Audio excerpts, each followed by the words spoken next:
তো hello friends, good morning, welcome back to my channel. তো সবাই কেমন আছো? আশা করছি ভালো আছো। তোমাদের ভালোবাসা আমিও বেশ ভালোই আছি।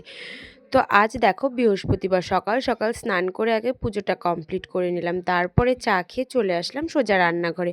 আর আজ রান্না করব কাতল মাছের ঝোল, আর এদিকে দেখো শীষ পালং আর বেগুন আর আলু দিয়ে একটা চচ্চড়ি, আর তার সাথে চাটনি করব আর আলুও ভাজবো।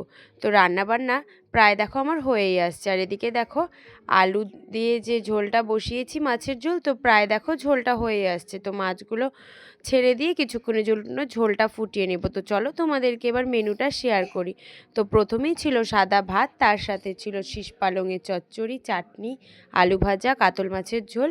তো এই ছিল মেনু। সমস্ত রান্নাবাড়ি কমপ্লিট করে বাসন টাসন মেজে গ্যাসটাও মুছে নিলাম।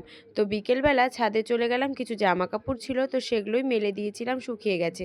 তো এদিকে দেখো আজ তো বৃহস্পতিবার, সন্ধ্যাবেলা ধূপ ধুনো দিয়ে একটু সন্ধ্যাও দিই।